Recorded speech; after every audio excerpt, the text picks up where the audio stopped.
seorang asisten pengacara publik Lembaga Bantuan Hukum LBH, lahir dari kedua orang tua yang terpandang. Ayahnya seorang jenderal dan juga mantan menteri di kabinet Orde Baru. Ibunya juga seorang artis senior, Mbak Macica Mochtar. Oke, satu kata buat Iqbal yang menggambarkan seorang ibu. Kuat, polos. Polos. Bunda tuh polos karena sering dibohong-bohongin orang. 3 kata yang menggambarkan seorang Iqbal. Sabar. Lingkungan dan keadaan waktu itu yang memaksa saya untuk sabar. Apakah seorang Iqbal ini merasa bahwa kurang kasih sayang ayah atau merasa cukup? Sebenarnya kurang ya, mengenal sosoknya aja itu hanya melalui buku. Meninggalkan rumah saya di Menteng, saya tidak mengambil apapun kecuali saya cuma menggendong anak saya dan saya membawa 1 koper. Ya ini yang lebih berharga dari segala-galanya. Dan saya ingat saya besarkan anak saya bukan dengan perjuangan betul ya kan. Ini anak saya, belahan jiwa saya ya kan. Pembahagiaan orang tua mungkin Bunda udah nggak usah perlu cari pekerjaan atau mencari penghidupan untuk dirinya sendiri.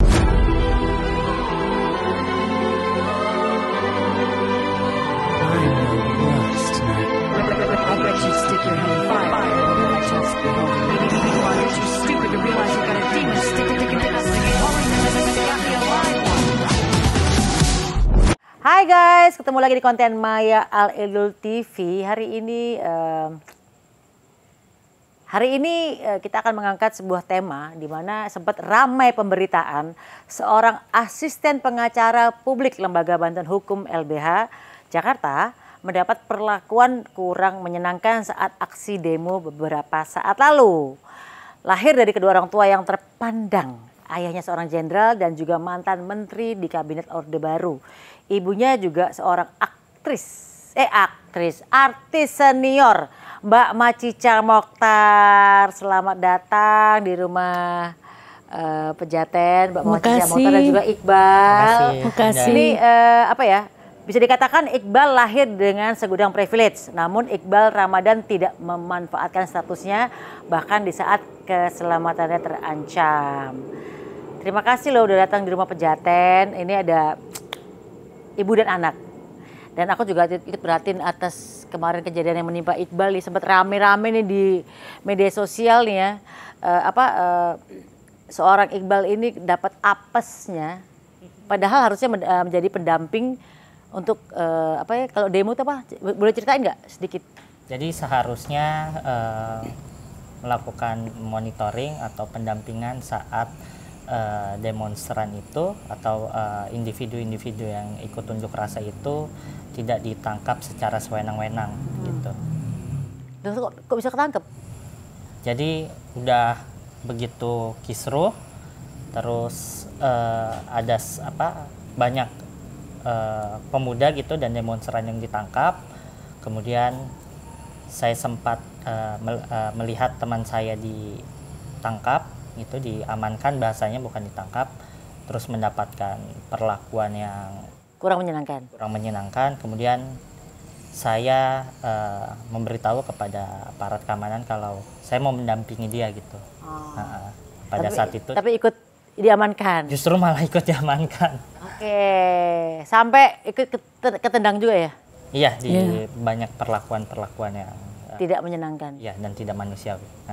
Wow, ini kan maksudnya sebagai seorang ibu nih, bagaimana perasaan Mbak Macica melihat sang Iqbal, anaknya tumbuh besar menjadi sosok yang tangguh, sederhana dan merakyat, yang katanya juga pengen merasakan apa yang dirasakan oleh rakyat biasa gitu.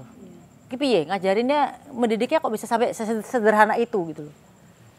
Kalau melihat dari bagaimana saya mendidik anak saya dari kecil, memang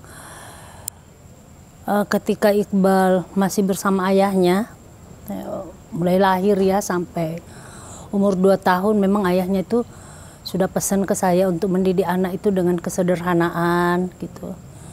Jangan mendidik anak dengan kemewahan ya. Dan sebagai anak laki-laki dia harus dididik lebih keras gitu supaya jangan manja gitu ya.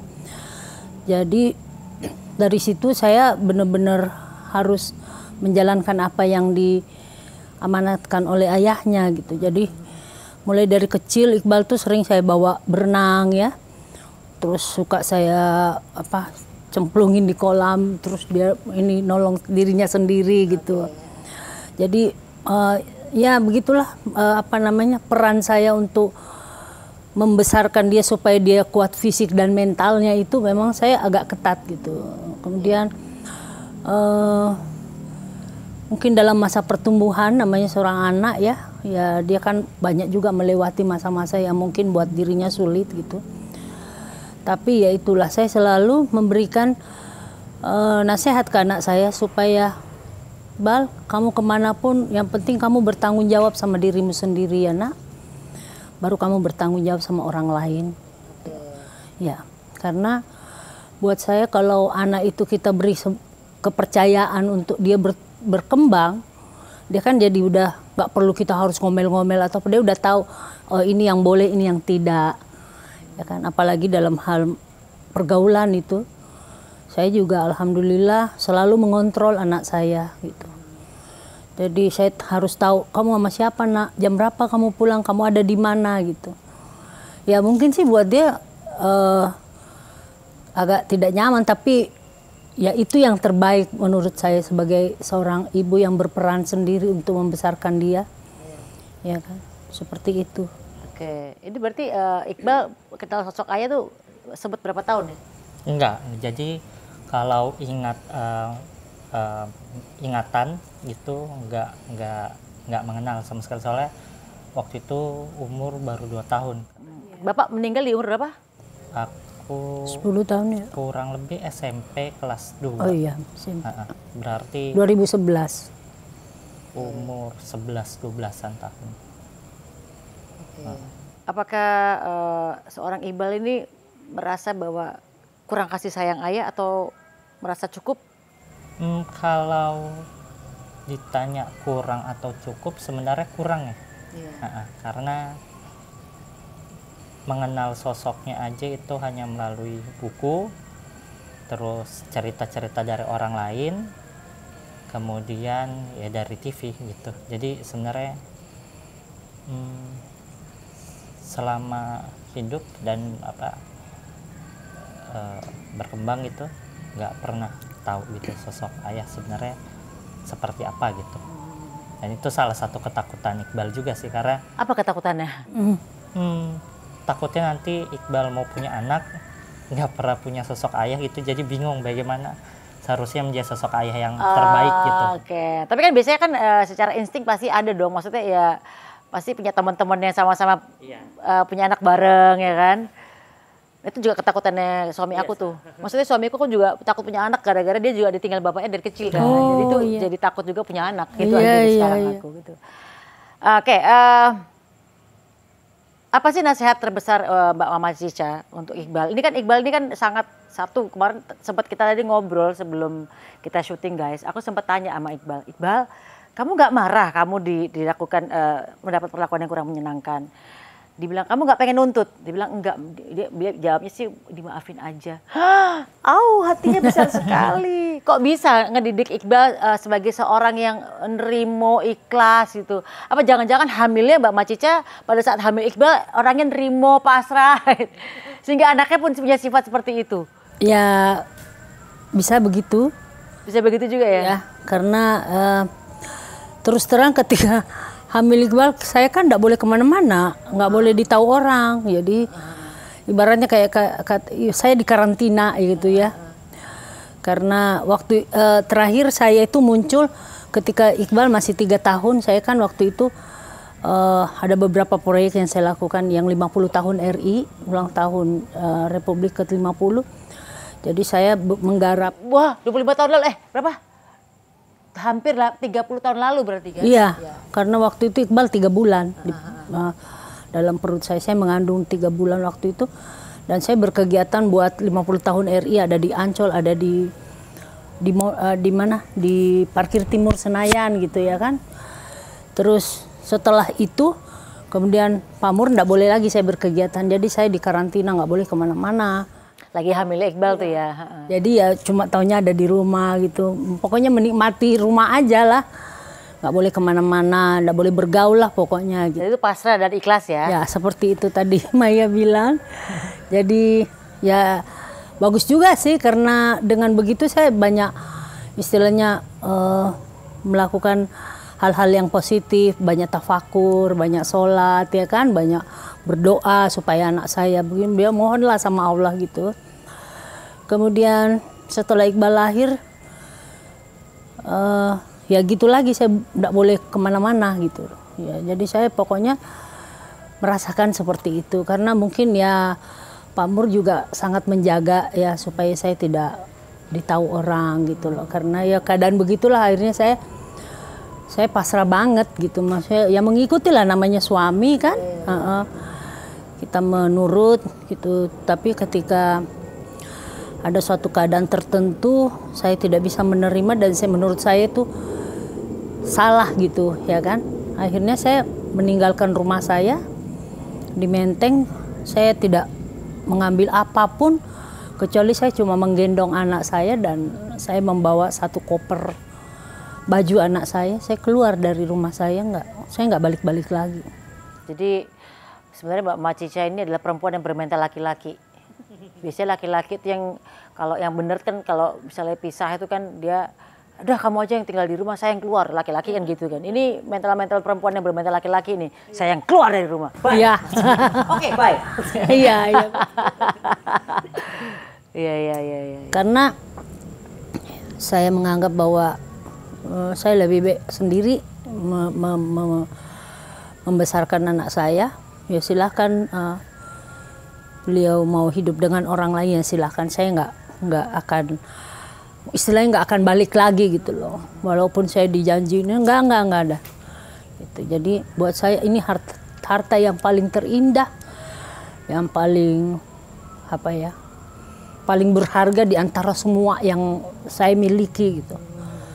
Ya ini yang lebih berharga dari segala-galanya, dan alhamdulillah saya sudah melewati itu semua. Dan ya kalau sekarang saya merasakan bahwa anak saya seperti ini, anak seperti ini, ya mungkin memang saatnya Allah sudah memberikan saya kado untuk bagaimana menjadi seorang ibu yang membesarkan anak dengan penuh kesabaran. Karena Allah juga kan meminta kita untuk di dalam kehidupan ini kita lebih banyak bersabar, karena dengan kesabaran itu Allah akan senantiasa membimbing kita, memberkahi di setiap langkah kita. Jadi ya saya yakini itu gitu.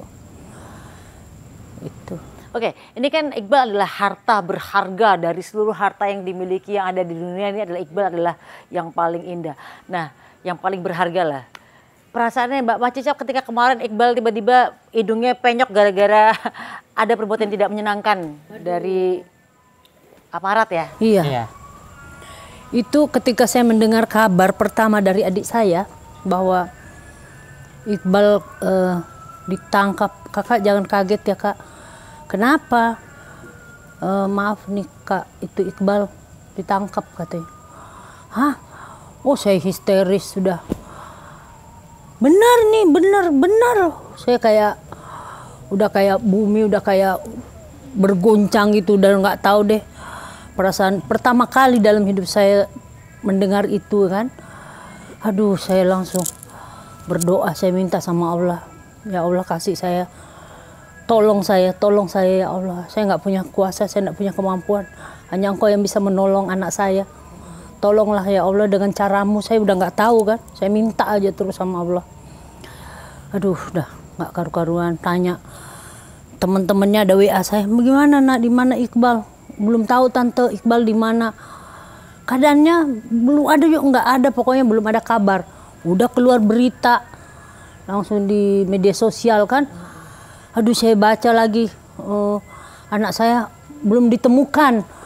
Aduh, gimana ini, saya udah anak belum ditemukan. Jadi kita itu kan pemikirannya langsung, Jangan-jangan sampai tahun 98 kan, kasus 98 banyak anak orang yang demo itu Yang hilang lah gitu ya. hilang, meninggal dan lain sebagainya. Itulah yang ada dalam pikiran saya nangis saja. Nggak tenang udah, nggak pokoknya gimana ya, nggak karu-karuan bener tuh kita punya perasaan. Lagi satu-satunya harta ya. Nggak iya, gimana saya ingat saya besarkan anak saya bukan dengan perjuangan betul ya kan. Jadi ketika malam itu sudah jam berapa itu saya bisa ngomong tapi sebentar, pas sudah Akhirnya ketemu. telepon, mungkin pengacaranya kali yang bantu gitu ya kan.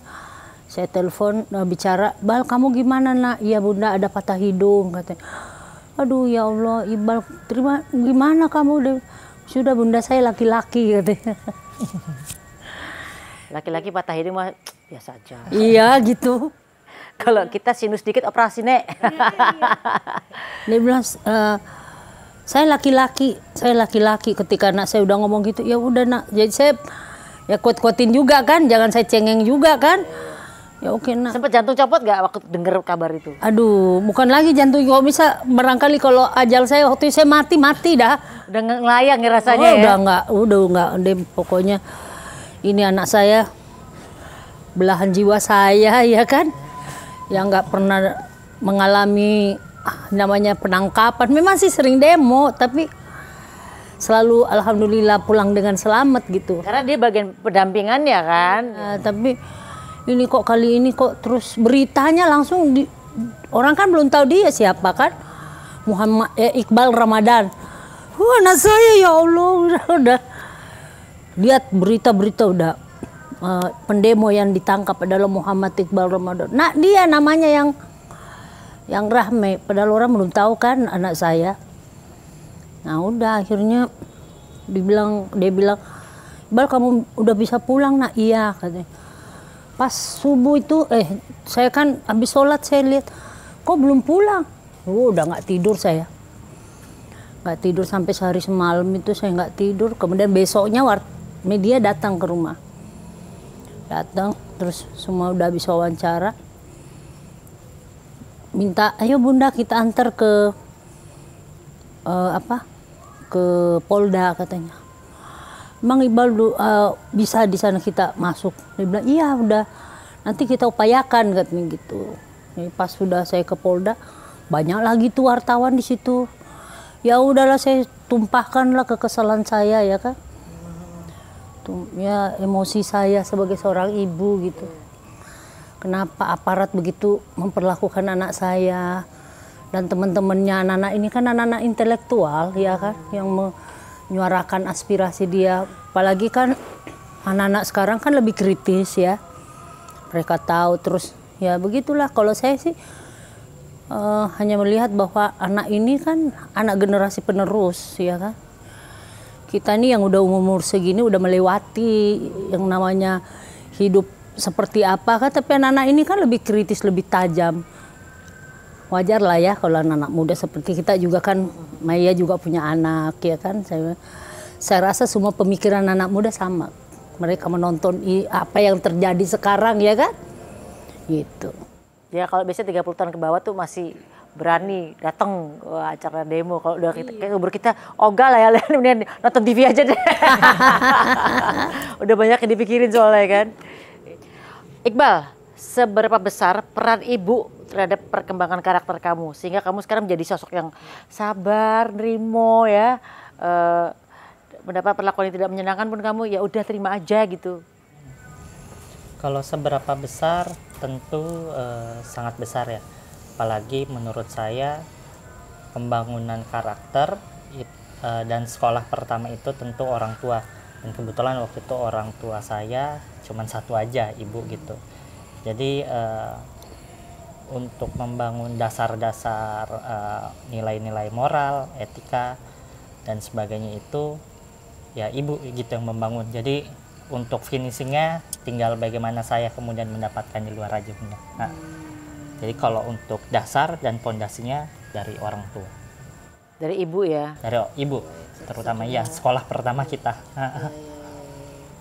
Oke, em, berdua, ini kan hidup berdua ya? Iya.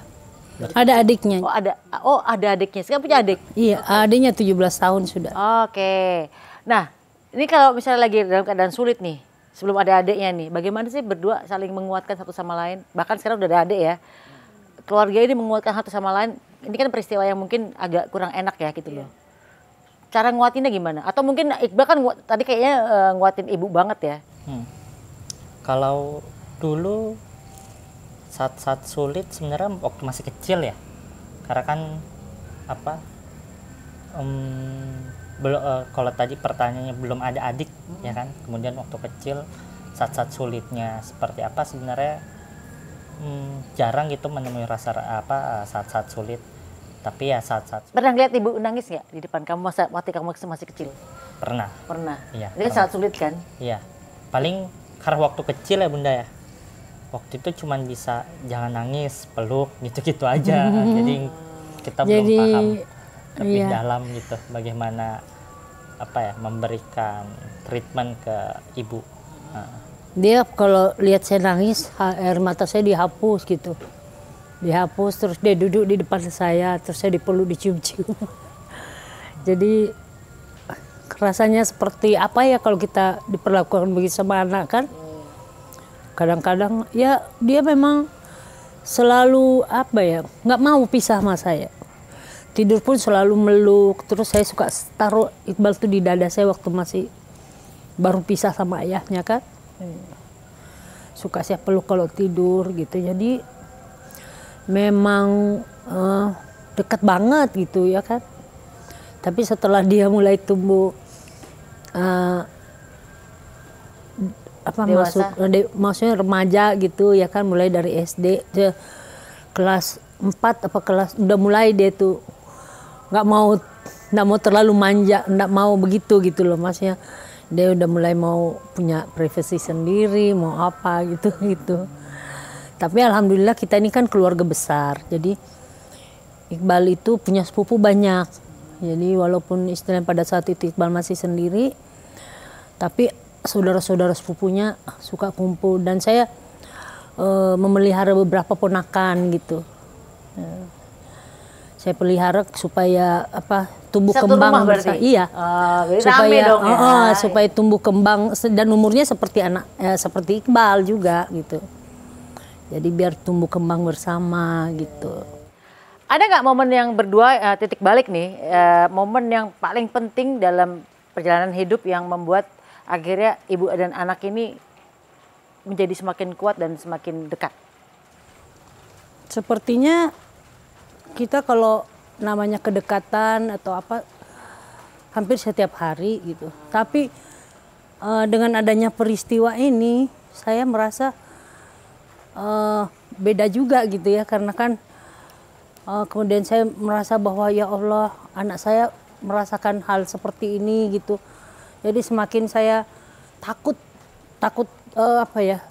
kehilangan anak gitu loh, karena dia ini kan seorang aktivis gitu. Jadi itu yang membuat saya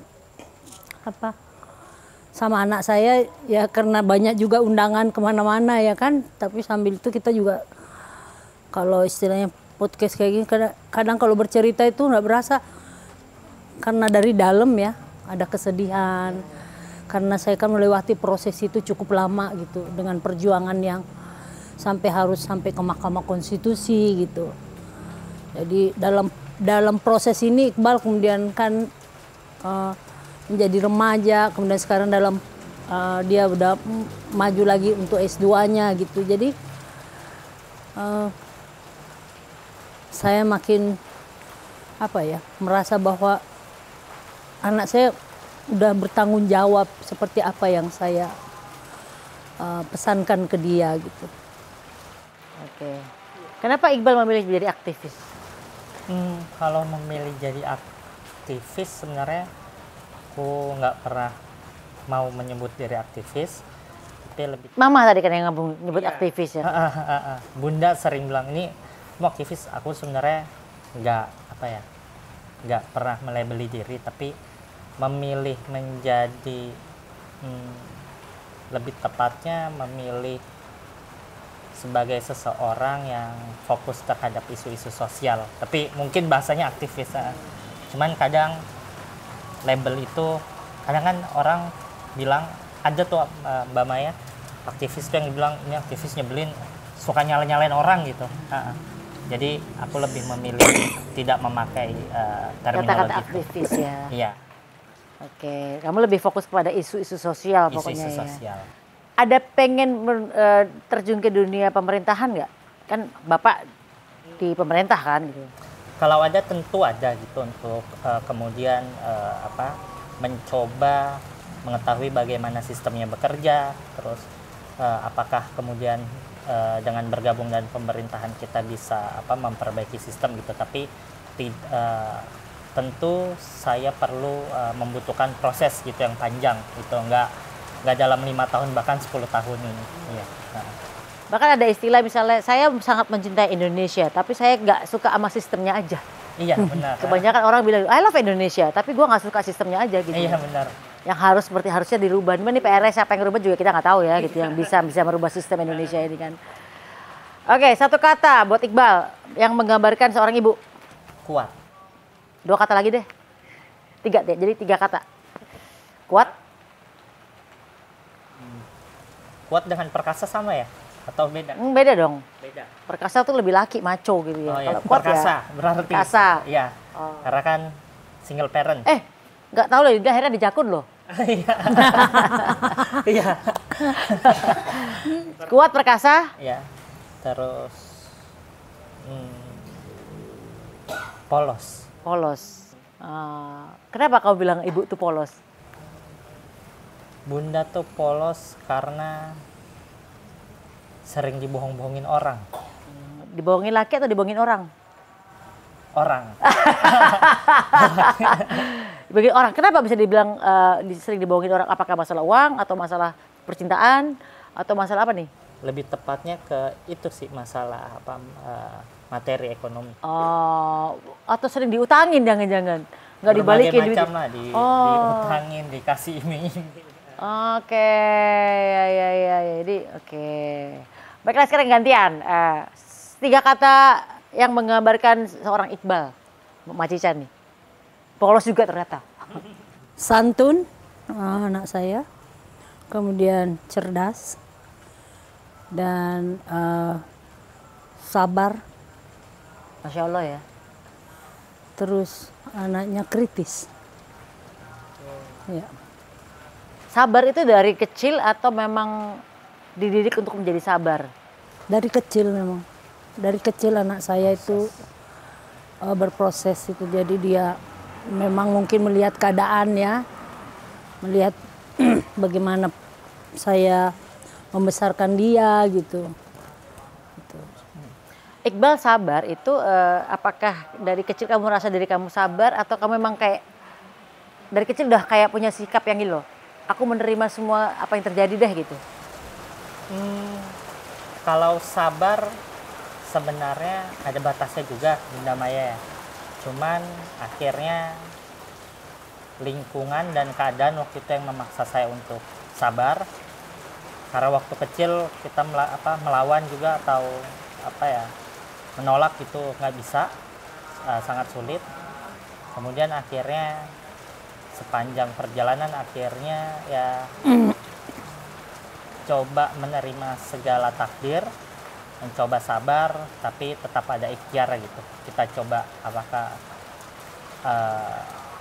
nasib atau takdirnya bisa diubah gitu di tangan kita sendiri. Ini kan sampai kesabaran kamu sampai akhirnya memaafkan orang yang membuat hidung kamu bengkok nih kan ya. Iya, itu tapi bagian dari kesabaran kamu kan? Kalau memaafkan ya tentu harus dimaafkan. Cuman kadang yang nggak bisa aku maafkan dan mungkin bisa kelewat batas kalau ini terjadi ke orang-orang lainnya gitu. Oh gitu. Iya. Apa yang pengen kamu lakukan untuk merubah ini supaya nggak sewenang-wenang nih tindakan yang tidak menyenangkan ini? Kan kamu udah kena nih perbuatan tidak menyenangkan ini kan? Nah, tetap. Ada nggak sih kamu pengen? Aku kayaknya fokusnya ntar isu-isu yang tidak isu sosialnya ke sini deh gitu loh. Ya. Itu salah satunya menjadi pengacara atau asisten pengacara publik di lembaga bantuan hukum. Itu kan salah satu cara dari sekian banyak cara gitu untuk kemudian memberikan bantuan hukum gitu secara cuma-cuma kepada mereka yang terpinggirkan. Terus salah satunya ini, aku terima kasih banget sama Mbak Maya diberikan kesempatan gitu untuk isi di podcast ini diundang, jadi bisa berbicara tentang berbagai macam gitu kegelisahan itu. Jadi bisa dapat bubble baru gitu. Jadi orang bisa tahu kalau ternyata di luar sana banyak terjadi kekerasan yang serupa seperti yang saya alami. Hikmahnya apa sih dari peristiwa kemarin setelah kamu mendapatkan peristiwa yang tidak menyenangkan itu? Hikmahnya adalah memberikan saya rasa yang begitu kuat gitu untuk kemudian membantu seseorang atau masyarakat yang terpinggirkan gitu. Jadi lebih kuat karena begini loh rasanya jadi masyarakat kecil gitu ketika kita dihadapkan oleh kekuasaan terus kita nggak tahu menahu apa hak kita gitu. Jadi ternyata begitu menyakitkan. Saya yang satu hari aja 1 kali 24 jam tuh udah nggak kuat sebenarnya. Oh ya? Jadi iya. Jadi kadang memikirkan. Jadi kamu sempat dikurung nih ya? Ditahan. 1 Ditahan. kali di ruang penyidik 1 kali 24 jam. Terus saya akhirnya mikir bagaimana ya kalau dia rasa jadi masyarakat kecil gitu, setiap hari dia harus berusaha untuk mencari makan, untuk bayar kuliah anak, sekolah dan sebagainya gitu. Pertarungannya lebih berat ini. Aku kan cuma 1 kali 24 jam gitu, juga ruangan yang nyaman gitu. Jadi ibaratnya kamu sama Tuhan tuh lagi di training ya. Kamu membantuin orang-orang yang susah nih ya kan? Iya. Nah, cobain dulu nih. Iya benar. Kayak gitu ya. Dan cobaannya yang paling kecil menurut aku itu paling mudah mungkin cobaannya. Oke. Ke training langsung sama Tuhan ini. Iya. Benar, baru kepikiran aku. Baru kepikiran Iya kan? Karena kan kamu pengen bantuin orang-orang yang nggak perlu, emang butuh bantuan banget kan. Oke, untuk Mbak Mama Cica nih, ada nggak pesan yang mau disampaikan ke Iqbal yang mungkin belum pernah disampaikan sebelumnya untuk masa depan Iqbal? Saya rasa sih kalau namanya menyampaikan itu, saya hanya berharap anak saya tetap seperti apa tadi yang dikatakan. Lakukanlah apa yang terbaik dan tetaplah memberi bantuan dengan ilmu yang kamu punya, ya kan? Berpihak kepada orang yang punya keterbatasan dan ketidakmampuan. Dan saya berharap supaya anak saya istiqomah dengan apa yang dia cita-citakan itu. Oke. Tujuan cita-cita apa yang belum tercapai? Membahagiakan orang tua mungkin, terus jadi anak yang soleh. Karena sholat masih sering bolong-bolong gitu. Proses, nggak apa-apa. Membahagiakan orang tua. Pengen ngapain sih kayak mama? Ke bunda? Seminim-minimnya sebenarnya bunda udah nggak usah perlu cari pekerjaan atau mencari penghidupan untuk dirinya sendiri. Jadi harus udah santai-santai aja gitu. Jadi Iqbal pengen provide kebutuhannya bunda semua berarti ya. Ingat tuh ya, calon istrinya Iqbal ya harus siap-siap. Ada 1 orang lagi yang harus di-provide ya. Harus itu. Iya. Jadi kamu kalau misalnya mau nikah tuh ngomong nggak, ini aku bakal provide ibu aku nih? Pasti aku bahkan misalkan ngobrol ke beberapa lawan jenis itu bilang aku bakal nge-provide ibu, adik. Oke. Nanti kalau pasangannya bilang, kalau ibuku gimana? Ya udah dua-duanya gitu. Dua-duanya bisa, tapi gitu. maksudnya kita harus lebih memuliakan dan mengutamakan ibu sendiri. Baiklah. Oke lah, kita udah banyak ngobrol guys bersama ibu dan anak ini, Mbak Cica Mokhtar bersama Iqbal. Kita doain mudah-mudahan gak ada lagi di depan sesuatu hal yang gak enak buat Iqbal ya. Dan Iqbal juga bisa full membantu teman-teman yang memang berkebutuhan dalam arti mendapatkan perlakuan yang kurang menyenangkan di publik ya. Mudah-mudahan Iqbal benar-benar gara-gara dapat training langsung dari Tuhan ini, mudah-mudahan Iqbal benar-benar benar-benar full untuk bisa membantu orang-orang yang memang butuh dibantu dalam bidang hukum berarti dia. Iya. Iya kan? Oke. Semoga bahagia ke depan dan Iqbal juga apa yang dicita-citakan, mudah-mudahan semuanya kesampaian. Mudah-mudahan bisa membahagiakan ibu dan soleh. Iya. Amin. Makasih udah datang ke rumah Iya, Pejaten. terima and kasih. See you in the next content. Bye-bye.